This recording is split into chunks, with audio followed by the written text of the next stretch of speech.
అదరగొట్టే కారం రంగు రుచి ఆచి కారం పొడి. పిఠాపురం మున్సిపాలిటీలో నిధుల దుర్వినియోగం ఆరోపణల నేపథ్యంలో 5 ఇంజనీరింగ్ అధికారులపై ఆంధ్రప్రదేశ్ ప్రభుత్వం చర్యలు చేపట్టింది. గతంలో అసిస్టెంట్ ఇంజనీర్లుగా పనిచేసిన P Vamsi Abhishek, K Ratnavalli, deputy executive engineer S Bhavani Shankar, municipal town planner MT Hussain, public health executive engineer నరసింహారావులపై తక్షణమే క్రమశిక్షణా చర్యలు తీసుకోవాలని రాష్ట్ర ప్రభుత్వం ఆదేశాలు జారీ చేసింది.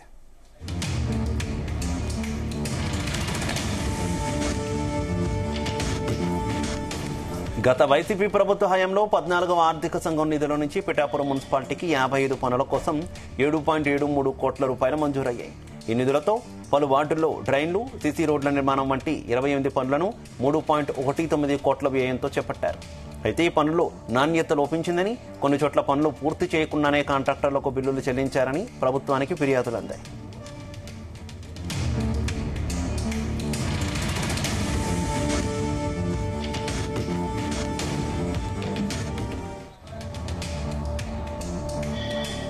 ఇక ఈ ఆరోపణలపై స్పందించిన ప్రభుత్వం విజిలెన్స్ విచారణకు ఆదేశించింది. విజిలెన్స్ అధికారులు జరిపిన విచారణలో ఇంజనీరింగ్ అధికారుల నిధులు దుర్వినియోగానికి పాల్పడినట్టు నిర్ధారణ అయింది.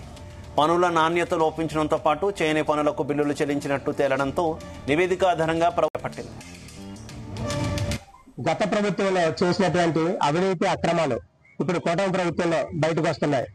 ఎందుకంటే దానికి కారణం నిన్న విజిలెన్స్ అధికారులు పిఠాపురంలో ఇంజనీరింగ్ సెక్షన్ లో జరిగినటువంటి అవినీతి మీద 1,10,00,000 రూపాయలు సుమారు అవినీతి జరిగింది. అంటే వర్కులు జరగకుండా బిల్లులు పెట్టుకున్నారు అన్న దాని మీద ఎంక్వైరీ చేసిన రాత్రి రిపోర్ట్ ఇవ్వడం జరిగింది. 5 అధికారుల మీద కూడా వాళ్ళు చర్యలు తీసుకోమని లెటర్ కూడా ఇవ్వడం జరిగిందండి. అంటే మేము అనేది ఏంటంటే గత ప్రభుత్వంలో చేసినటువంటి అవినీతిలో ఈ 5 కాదండి, చాలా మంది అధికారులు ఉంటారు. ఆల్రెడీ స్టేట్ వైడ్ ప్రతి సంస్థలో కూడా అవినీతి జరిగిందని చెప్పి దాని మీద సిట్ వేయడం, విజిలెన్స్ వెళ్ళడం, ఇవన్నీ కూడా ఎంక్వైరీలు అయితే జరుగుతున్నాయి. మా మున్సిపాలిటీలో 1 కోటి రూపాయలే కాదండి, సుమారు 10 కోట్ల దగ్గర అవినీతి జరిగిందని చెప్పి మేము ఆరోపిస్తున్నాం. ఎందుకంటే చాలా దిక్కుల్లో వర్కుల్లో అవకతవకలు జరిగాయి. వర్కులు చేయకుండా కూడా బిల్లులు పెట్టుకున్నారు. ఇక్కడ డ్రైవర్స్ కాలనీలోనే అదే పరిస్థితి అండి. సుమారు 12 లక్షల రూపాయలు బిల్లు పెట్టారు. అలాగే జగ్గి చెరువు 16 లక్షల రూపాయలు. గతంలో 2014లో జరిగే వర్మ గారు ఎమ్మెల్యేగా ఉన్నప్పుడు వేసినటువంటి పైప్ లైన్ మేము చేసామని చెప్పి వీళ్ళు మళ్ళీ బిల్లులు పెట్టుకున్నారు. నేను దానికి స్వయంగా విజిలెన్స్ కి, ఏసీబీకి కూడా నేను కంప్లైంట్ చేయడం జరిగింది. దాని మీద కలెక్టర్ గారు కూడా 2-3 సార్లు వెళ్తే నన్ను ఎంక్వైరీ పిలిచారు, మాట్లాడారు. వాళ్ళని ఎంక్వైరీ చేసి నిన్న రిపోర్ట్ ఇవ్వడం చాలా హర్షించదగ్గగా ఉంది. కాబట్టి వీళ్ళే కాకుండా వీళ్ళ వెనకాల ఇంకా ఎవరున్నారో వాళ్ళందరి మీద చర్యలు తీసుకోండి. ఈ అమౌంట్ రికవరీ చేసి పిఠాపురం ప్రజలు భద్రతకి లోటు లేకుండా వాళ్ళందరూ కూడా భయానికి గురి కాకుండా ఈ జరిగినటువంటి అవినీతిని బయటపెడతారని చెప్పి ఈ సందర్భంగా తెలియజేస్తున్నారు.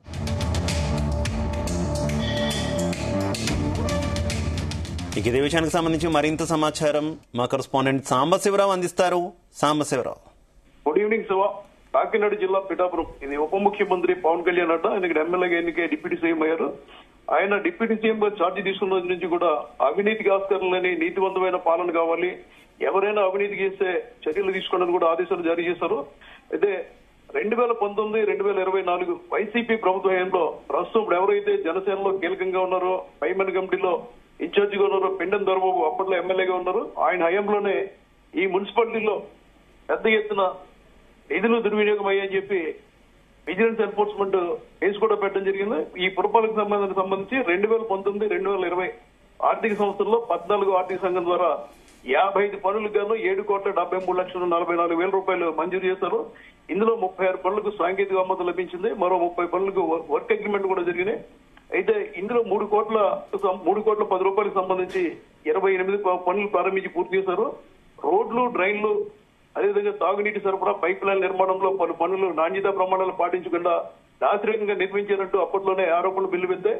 అదేవిధంగా అప్పట్లో ప్రతిపక్షంలో ఉన్న టీడీపీ ఇన్ఛార్జ్ మాజీ ఎమ్మెల్యే ఎస్పీఎస్ఎన్ వర్మ పెద్ద ఎత్తున ఆరోపణలు చేశారు. అప్పుడు టీడీపీ కౌన్సిలర్లు కూడా ఆరోపణలు చేయడం జరిగింది. అనంతరం ప్రభుత్వం మారింది. అయితే ఇదే నిధులకు సంబంధించి అప్పుడు మున్సిపల్ కమిషనర్ గా పనిచేసిన కనకరాజు, డిఈ కూడా మున్సిపల్ సమావేశంలోనే బాహాబాహి గొడవలకు దిగారు, ఒకరినొకరు కొట్టుకున్నారు. అనంతరం కమిషనర్ పై వేటు వేయాలని కొంతమంది, డిఈ మీద వేటు వేయాలని మరికొంతమంది డిమాండ్ చేసిన నేపథ్యంలో అప్పుడు ఎమ్మెల్యే దొరబాబు, ప్రస్తుత జనసేన నాయకుడు దొరబాబు సూచనల మేరకు డిఈని సస్పెండ్ చేశారు. పైగా డిఈ అప్పట్లో ప్రత్యేకంగా కార్యాలయాన్ని పెట్టుకుని పనులు నిర్వహించారు, ఇక్కడే అవినీతి జరిగిందని కూడా ఆరోపణలు వచ్చాయి. తిరిగి ఆయన పోస్టింగ్ ఇచ్చినప్పటికీ పిఠాపురంలో లేరు. కమిషనర్ కూడా దీర్ఘకాలం కొనసాగి రిటైర్ అవ్వడం జరిగింది. ఈ నేపథ్యంలో అప్పట్లో వచ్చిన ఆరోపణల నేపథ్యంలో పవన్ కళ్యాణ్ ఇచ్చిన ఆదేశాలు ఇవన్నీ పరిశీలించి అప్పట్లోనే కమిటీ ఎంక్వైరీ చేశారు విజిలెన్స్ ఎన్ఫోర్స్మెంట్ అధికారులు. తాజా ప్రభుత్వం రావడంతో వారు నివేదిక ఇవ్వడం జరిగింది. కాంట్రాక్టర్లతో ఇంజనీరింగ్ అధికారులు కుమ్మక్కై భారీగా నిధులు స్వాహా చేశారని, కోటి రూపాయల మేర నిధులు దోచుకున్నారని, పనులు చేయకుండా బిల్లులు ఇచ్చేసారని కూడా ఆరోపణలు చేశారు. దీంతో విజిలెన్స్ ఎన్ఫోర్స్మెంట్ అధికారులు తిరిగి తనిఖీలు నిర్వహించారు. ఈ తనిఖీల్లో పలు లోపాలు గుర్తించినట్టుగా నిన్న రాత్రి మున్సిపల్ కార్యాలయానికి నివేదిక వచ్చింది. నిన్న రాత్రి నివేదిక వచ్చినప్పటికీ ఉదయాన్నే పట్టబయలు చేయడంతో ఇంజనీరింగ్ అధికారులు కూడా తమ కోర్టుకు వెళ్దామని చెప్పడం జరిగింది. ముఖ్యంగా పరిశీలిస్తే పురపాలక సంఘంలో గతంలో అసిస్టెంట్ ఇంజనీర్ గా పనిచేసిన వంశీ అభిషేక్, రత్నవల్లి, అదేవిధంగా డిప్యూటీ ఇంజనీర్లు Bhavani Shankar, Hussain, public health executive engineer గా పనిచేసిన నరసింహారావులపై క్రమశిక్షణ చర్యలకు ఆదేశిస్తూ రాష్ట్ర ప్రభుత్వం గురువారం రాత్రి జీవో నెంబర్ 1339 జారీ చేసింది. ఇది ఈ రోజు బయటికి రావడంతో అధికారుల్లో ఎంత భయం ఉన్నప్పటికీ అప్పట్లో దొరబాబు ఎమ్మెల్యేగా ఉన్నారు, ఈ రోజు జనసేనలో ఆయన కీలకంగా ఉన్నారు కాబట్టి మాకు మద్దతు లభిస్తుందని చెప్పి ఇంజనీరింగ్ అధికారులు అప్పుడే ప్రగల్భాలు పలకడం ప్రారంభించారు. ఈ నేపథ్యంలో దాదాపుగా కోటి రూపాయల మేర అవినీతి అక్రమాలు జరిగాయని నిర్ధారించడం జరిగింది.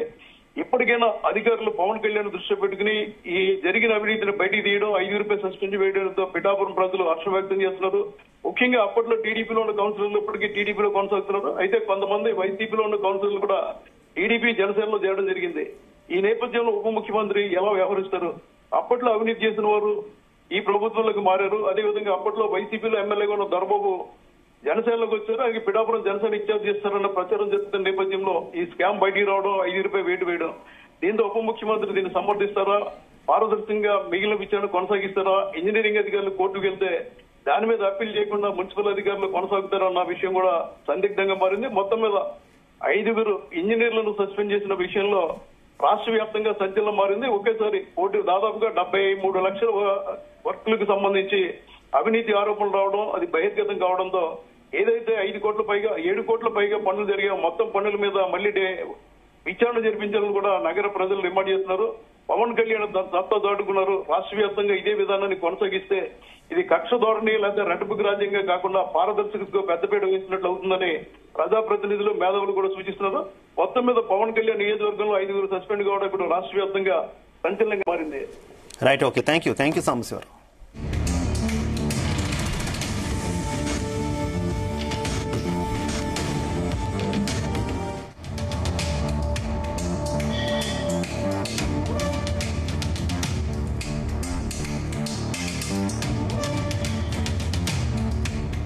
గుమగుమల వంటలే వంటలే తెరకొట్టే కారం రంగు రుచి ఆచి కారం పొడి.